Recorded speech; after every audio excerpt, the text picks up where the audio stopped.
तुमच्या सोबत लग्न करून पार वाटोळं झालं बाई तुमच्यासोबत माझं. लग्न करून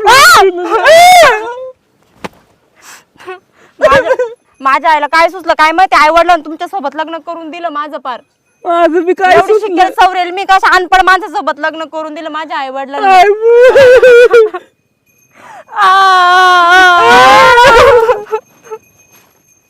माझ्या नादी लागू नका बरं का तुम्ही ना, तुम्हाला सांगते मी. पार रस्त्याने मला येड्यात काढत आणलं, आता इथं पण सोडत नाही, पार लोक बघायला लागले. बघू दे बरं वाटतं लोकांनी बघितलेलं नवलं बायकोची भांडण. हे असं नवरं का? असं नवलं का मग कसं? तुम्ही गबाचा बरं का, नाही तर बघा बरं का माझी इतकी वाईट नाही. मग मी तो दगड घेऊन डोक्यात माझं मारेन बी मी तुमच्या. इतकं वाईट कोण नाही. काय वाईट नाही? ग बस शांत. हा? मला आता नाही कामाला लागलं. जाऊ दे ना, घरात राहू दे ना, पार मला तुमच्या आईने तुम्हाला पार येड्यात काढून ठेवलंय. यायला कोणीच काढलं नाही. चांगली वागली ना, कशाला यायला? आई एकपट हा नवरा